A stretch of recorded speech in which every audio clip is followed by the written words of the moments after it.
Bismillahirrahmanirrahim. Assalamualaikum warahmatullahi wabarakatuh. Alhamdulillahirabbil alamin, hamdan katsiran thayyiban mubarakan fih. Asyhadu an la ilaha illallah wahdahu la syarikalah wa asyhadu anna Muhammadan abduhu wa rasuluh la nabiyya wa la rasula ba'dah. Allahumma shalli wa sallim wa barik ala Muhammadin wa ala alihi wa sahbihi ajmain wa ba'd.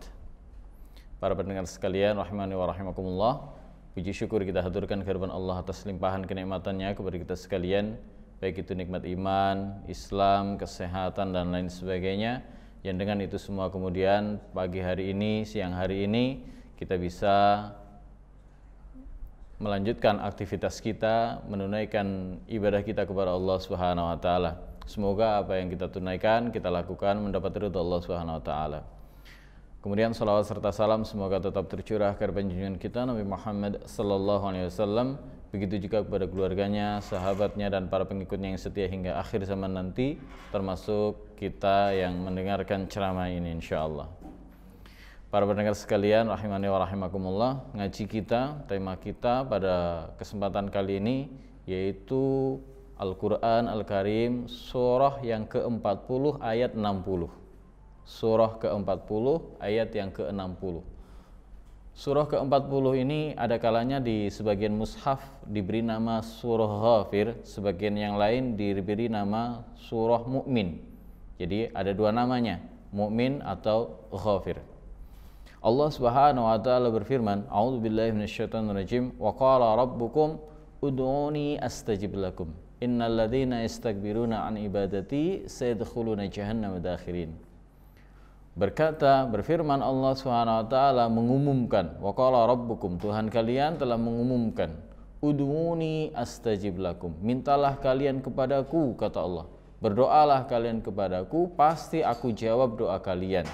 Innal ladzina yastakbiruna an ibadati sayadkhuluna jahannama dakhirin. Sesungguhnya orang-orang yang menyombongkan dirinya, tidak mau berdoa, pasti mereka akan masuk ke neraka jahanam dalam keadaan hina dina. Jadi para pendengar sekalian, dalam satu ayat ini Allah Subhanahu wa taala memberikan dua pilihan kepada kita sekalian. Berdoa nanti Allah jawab, atau tidak berdoa masuk neraka. Kita pilih mana ini? Berdoa Allah jawab, kalau tidak berdoa masuk neraka. Pilih mana? Tentu kita akan pilih berdoa. Dan diiringi dengan keyakinan, pasti Allah jawab doa-doa kita. Karena kita harus yakin, karena kita harus husnudzon, baik sangka kepada Allah Subhanahu wa taala. Dalam sebuah riwayat disebutkan, ana inda dhanni 'abdi, in dhanna khairan falahu wa in dhanna ghaira dzalik falahu. Kalau aku, kata Allah Subhanahu wa taala dalam hadis qudsi disebutkan, aku mengikuti prasangka hambaku saja. Kalau dia berprasangka baik, dia akan dapat kebaikan. Kalau tidak, ya dia tidak akan mendapatkan kebaikan itu. Oleh karena itu, ketika kita berdoa, harus yakin Allah Subhanahu wa taala mendengar dan mengijabahi doa-doa kita. Tetapi jamaah sekalian rahimani wa rahimakumullah, kita juga harus pahami bagaimana caranya Allah Subhanahu wa taala mengabulkan, menjawab doa-doa kita. Misalnya begini, ketika kita minta kepada Allah misalnya, ya Allah berilah saya rezeki, ya Allah berilah saya uang misalnya. Apakah kemudian Allah Subhanahu wa taala lemparkan uang dari langit, satu bagor, satu karung misalnya? Tentu tidak. Tentu tidak. Atau misalnya ada orang sakit berdoa kepada Allah, ya Allah sembuhkan saya. Apakah kemudian Allah Subhanahu wa taala lemparkan obat dari langit, jamu dari langit, tablet dari langit gitu? Tentu tidak gitu. Terus bagaimana cara Allah Subhanahu wa taala mengabulkan, menjawab doa-doa kita? Ya, Allah Subhanahu wa taala pasti menjawab doa kita. Hanya saja jawaban Allah selalu dalam bentuk sinyal. Selalu dalam bentuk sinyal gitu. Jadi pandai-pandailah kita membaca sinyal-sinyal itu, pandai-pandailah kita menangkap sinyal itu. Contoh yang kedua tadi, misalnya ada orang sakit berdoa kepada Allah Subhanahu wa taala, ya Allah sembuhkan saya gitu. Ya Allah sembuhkan saya.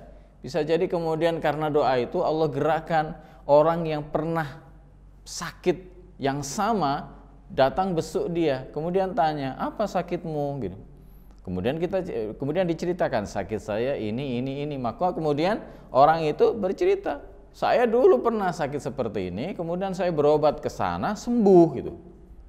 Nah, bisa jadi cerita ini, alur ini adalah jawaban dari Allah Subhanahu wa taala untuk menuntun orang yang sakit itu pergi ke tempat yang dia berobat itu supaya sama-sama mendapatkan kesembuhan gitu. Jadi yang menggerakkan orang itu datang adalah Allah Subhanahu wa taala, tapi harus kita tempuh dulu, berobat itu dulu. Nah, inilah namanya Allah Subhanahu wa taala mengabulkan doa kita dalam bentuk sinyal. Contoh yang pertama tadi adalah ketika orang itu berdoa kepada Allah, ya Allah berilah saya uang, ya Allah berilah saya rizki. Bukan cara Allah lemparkan uang dari langit, walaupun itu sangat mampu bagi Allah, tetapi bukan begitu caranya.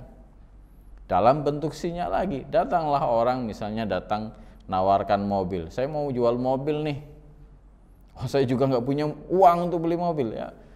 Barangkali kita tawarkan ke teman-teman kita, kemudian ada yang cocok, kita pertemukan, ya mempertemukan antara penjual dengan pembeli, tawar menawar, cocok hartanya, kemudian kita dikasih dari penjualan itu halal.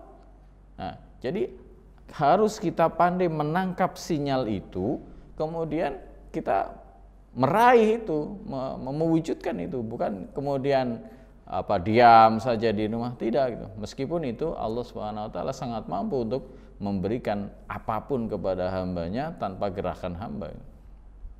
Tapi usaha kita setelah berdoa adalah menangkap sinyal-sinyal yang Allah Subhanahu wa taala kirimkan kepada kita lantaran doa kita itu.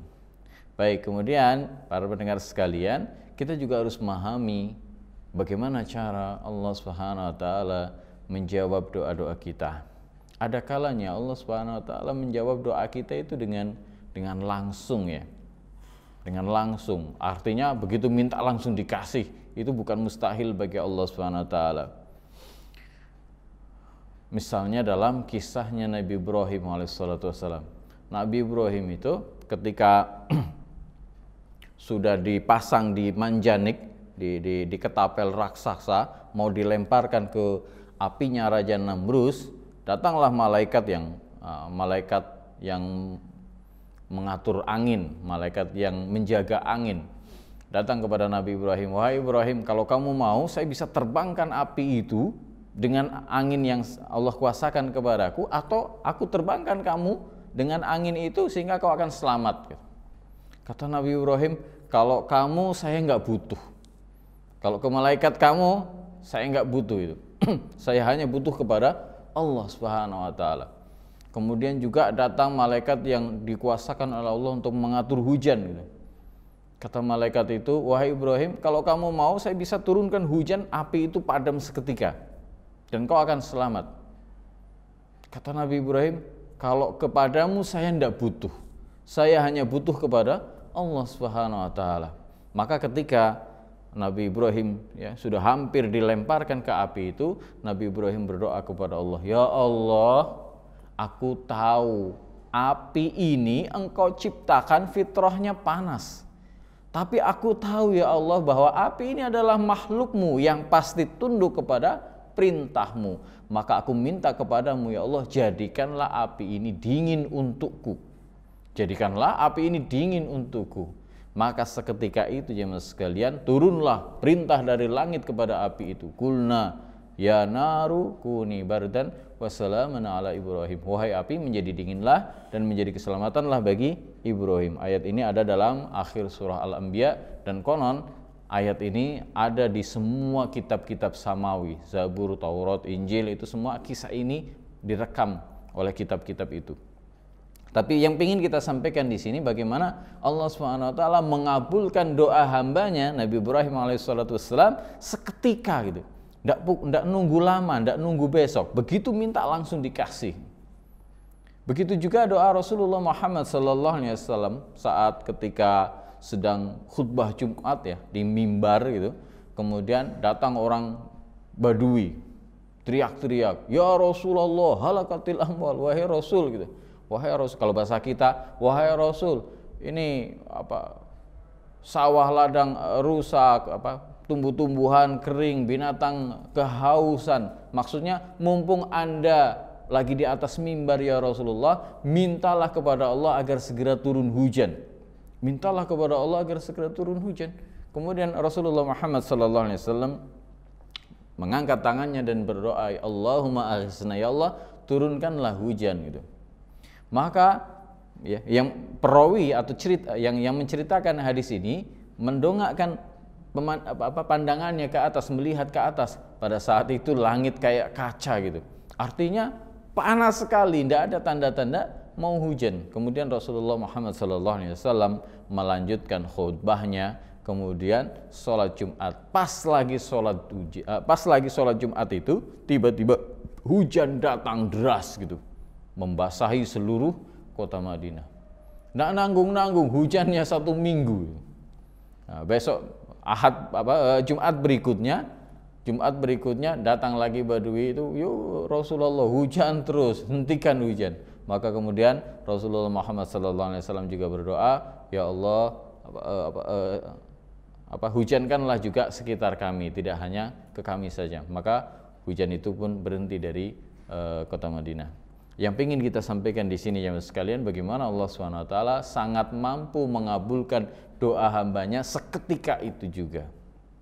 Tetapi juga ada cara Allah SWT mengabulkan doa hambanya untuk ditunda gitu, ditunda beberapa waktu, tidak langsung diijabahi, tapi ditunda.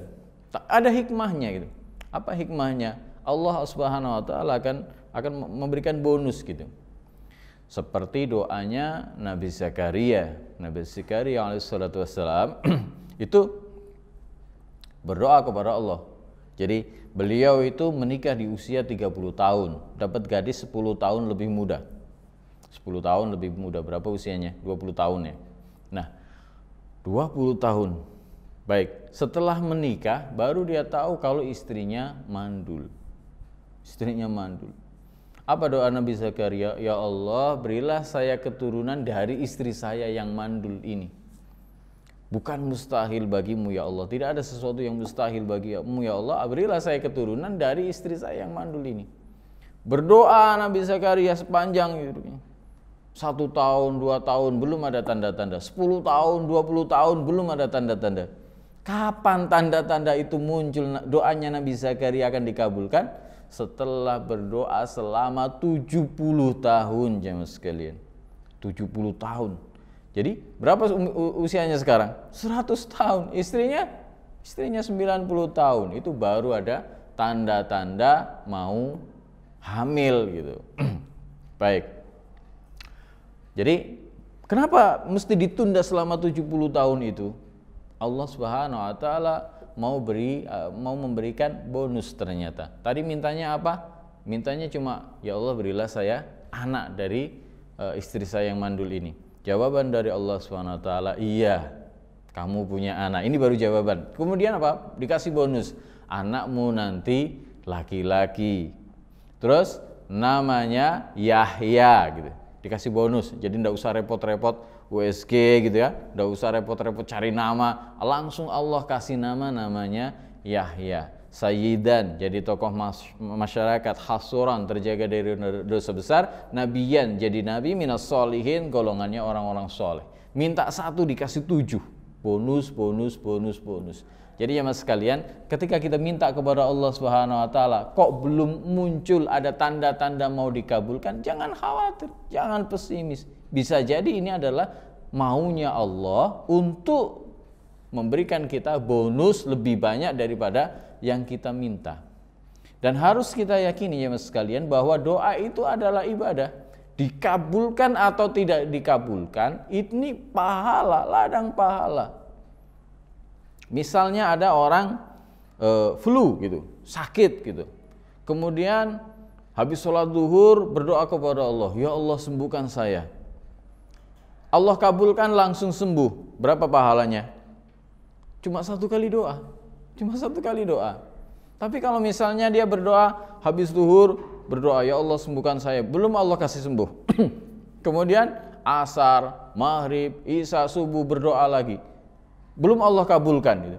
Padahal doanya sudah 5, Sudah 5 kali. Berapa pahalanya? 5 kali. Itu kalau 1 hari. Lah 2 hari, 3 hari, 1 bulan. 1 bulan doanya belum dikabulkan. Berarti pahalanya 1 bulan. Lebih banyak mana? Lebih banyak doa selama 1 bulan. Oleh karena itu, dikabulkan atau tidak dikabulkan, tetap berdoa karena ini adalah ibadah. Bahkan Rasulullah Muhammad SAW menyebutkan ad-du'a mukhul ibadah. Doa itu adalah intisarinya ibadah. Jadi harus berdoa gitu. Karena tadi ancaman di ayat yang kita bahas, ancamannya apa? Kalau tidak berdoa, neraka jahanam. Neraka. Jadi harus kita berdoa. Baik, ini Allah Subhanahu wa taala mampu untuk mengabulkan doa kita tokcer langsung pada saat itu atau ditunda untuk beberapa waktu, Allah kasih bonus. Yang ketiga adalah yusraf an husu. Yusraf an husu, dipalingkan dari bahaya yang menimpa gitu. Artinya bisa jadi apa yang kita minta kepada Allah Subhanahu wa taala di situ sebetulnya ada bahaya.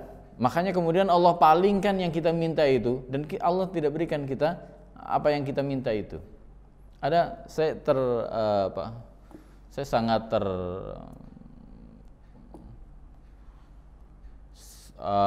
dengan kisah guru saya. Beliau mengisahkan tentang seorang anak muda, ini salah satu muridnya. Beliau menceritakan, ada murid saya, dia itu sudah melamar seorang wanita gitu. Terus lamarannya diterima, tapi akad nikahnya 3 bulan lagi gitu. Akad nikahnya 3 bulan lagi. Belum sampai 3 bulan itu, jamaah sekalian, ini si wanita ini minta putus gitu. Nggak usah disambungkan, nggak usah diteruskan. Sudah cukup sampai di sini, saya tidak akan nikah dengan kamu. Maka apa yang terjadi? Ini anak muda ini merengek-rengek kepada ayahnya. Ayah, kita silaturahim lagi ke sana, saya pingin nikah sama gadis itu. Kata ayahnya, enggak, saya enggak mau. Kemudian anak muda ini merengek-rengek lagi kepada pamannya, kepada pak leknya, pak deknya. Dan pak leknya enggak mau gitu. Akhirnya anak muda ini datang kepada Allah Subhanahu wa taala, merengek-rengek, nangis-nangis tiap malam, berdoa kepada Allah Subhanahu wa taala, ya Allah, nikahkan saya sama gadis itu. Ini tiap malam gitu. Maka guru saya menyatakan, saya ingin lihat apa yang akan Allah kasih gitu. Apa yang terjadi jemaah sekalian? Yang terjadi adalah wanita ini tadi dinikahi oleh orang lain, dilamar dan dinikahi oleh orang lain. Terus doanya dikabulkan, Dok? Ya dikabulkan, karena ceritanya ini belum selesai. Jadi setelah wanita ini menikah, 1 bulan setelah menikah, wanita ini masuk rumah sakit. Ternyata kena kanker payudara yang sebelah kanan, harus dipotong.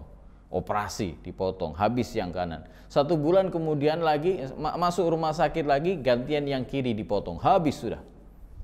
1 bulan kemudian tidak masuk rumah sakit, langsung masuk kuburan, mati, meninggal. Nah, seolah-olah Allah Subhanahu wa taala menjawab doa anak muda ini, tidak, kamu tidak saya kasih wanita yang kamu minta ini, karena ini akan merepotkan hidupmu, menghabiskan hartamu untuk biaya operasinya, dan dia akan mati. Jadi ini enggak baik untuk kamu. Cari yang lain saja, ganti yang lain saja gitu. Ini kalau bahasa kita seolah-olah Allah Subhanahu wa taala menginformasikan hal itu kepadanya gitu. Jadi jamaah sekalian, ketika kita menginginkan sesuatu, minta ini kepada Allah, bukan tidak boleh, boleh, tapi rahasia Allah Subhanahu wa taala hanya Allah yang tahu. Bisa jadi yang kita minta, di balik yang kita minta itu mengandung unsur bahaya, dan ketika itu dipalingkan dari diri kita, itu adalah cara Allah Subhanahu wa taala mengabulkan doa kita.